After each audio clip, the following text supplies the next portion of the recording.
পুজোর মুখে বড়সড় সাফল্য পেল শিলিগুড়ি আবগারি দপ্তর। রাজস্ব ফাঁকি দিয়ে বেআইনিভাবে মদ বিক্রি করতে নিয়ে আসা বিপুল পরিমাণে সিকিমের মদ আটক করল আবগারি দপ্তর। ঘটনায় বাজেয়াপ্ত করা হয়েছে বিভিন্ন নামী কোম্পানির বেআইনি মদ। গ্রেফতার 2 ব্যক্তি। যদিও তদন্তের স্বার্থে ধৃতদের নাম প্রকাশ্যে আনেননি আবগারি দপ্তর। জানা গেছে, স্পেশাল কমিশনার অফ রেভিনিউর কাছ থেকে পাওয়া গোপন সূত্রে তথ্যের ভিত্তিতে এই অভিযান চালায় আবগারি দপ্তর। মঙ্গলবার রাতে আবগারি বিভাগের কাছে খবরও আসে, সিকিম থেকে একটি 4 চাকা গাড়ি করে প্রায় 19 লক্ষ টাকার মদ দার্জিলিং জেলায় ঢুকছে। এই খবরের ভিত্তিতে অভিযানের জন্য একটি টিম সাজায় আবগারি বিভাগের আধিকারিকেরা। দার্জিলিংয়ের ঘুম এবং জোরথাং এলাকাতে ওই বেআইনি মদ বোঝায় পিকআপ ভ্যানটি ঢোকার কথা ছিল। সেই মতোই ঘুম এবং জোরথাং এলাকাতে ফাঁদ পাতে আবগারি দপ্তরের বিশেষ দলটি। কিছুক্ষণ অপেক্ষা করার পরেই গোপন সূত্রে খবর সত্যি হয়ে যায়। আবগারি বিভাগের চোখে পড়ে যায় ওই পিকআপ ভ্যানটি। এরপর আবগারি বিভাগের বিশেষ দলটি ওই পিকআপ ভ্যানটির পিছু নেয়।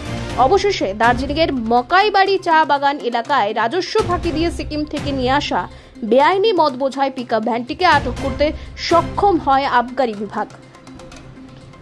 গাড়িটিতে তল্লাশি করতে বেরিয়ে আসে কার্টন কার্টন বেআইনি মদ। হিসেব করে দেখা যায়, পিকআপ ভ্যানটি গাড়িটি সহ প্রায় 19 লক্ষ টাকার বেআইনি মদ সিকিম থেকে নিয়ে আসা হচ্ছিল দার্জিলিং জেলায়। এই ঘটনায় গাড়ির চালক সহ 2 জনকে গ্রেফতার করেছে আবগারি বিভাগ। ধৃত 2 জনেরই বাড়ি দার্জিলিং জেলার বিজনবাড়ি এলাকায়।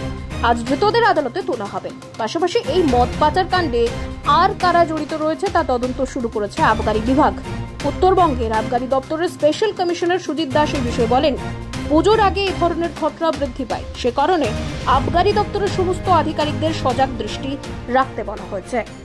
একটা হিউজ ইনফিল্ট্রেশন ঘটছে এবং রিসেন্টলি আমাদের ওয়েস্ট বেঙ্গলে বিয়ারের দাম সামান্য একটু বাড়ার ফলে এই ইনফিল্ট্রেশনটা আরও বেশি মাত্রায় হচ্ছে। আমরা সজাগ আছি। জলপাইগুড়ি এক্সাইজ ডিভিশনের নেতৃত্বে আজকে এই কাজটা হয়েছে বটে, তবে আমাদের অন্য 5টি যে কনস্টিটিউটিং জেলা রয়েছে তারাও চেষ্টা করছে এই সিকিম মদ এবং বিয়ারের ইনফিল্ট্রেশনটাকে কমানোর জন্য। আমাদের বিশেষত সতর্ক থাকতে হবে এই সামনের পুজো এবং দিওয়ালির সময়টাতে। তো বলতে পারেন ফেস্টিভ সিজনে this is first of its kind যেটা সিজন হলো। ফেস্টিভ সিজনে আমাদের যে পরিকল্পনা রয়েছে সেটা হচ্ছে আমাদের নাকাগুলোকে আরও স্ট্রং করা হবে এবং তার সাথে সাথে প্রত্যেকটি অফিসারকে বলা হয়েছে যে তাদের ইনফরমেশন নেটওয়ার্কটাকে আর একটু ভাইব্র্যান্ট করতে, যাতে করে আমরা এই ক্ল্যান্ডেস্টাইন ট্রান্সপোর্টটাকে রুখতে পারি। আমরা বিহারগামী 2-1টি গাড়ি ধরেছিলাম রিসেন্ট পাস্টে, তবে সাম্প্রতিক অতীতে ধরা পড়েনি বলেই যে প্রবণতাটা নেই এই দাবি আমি করছি না।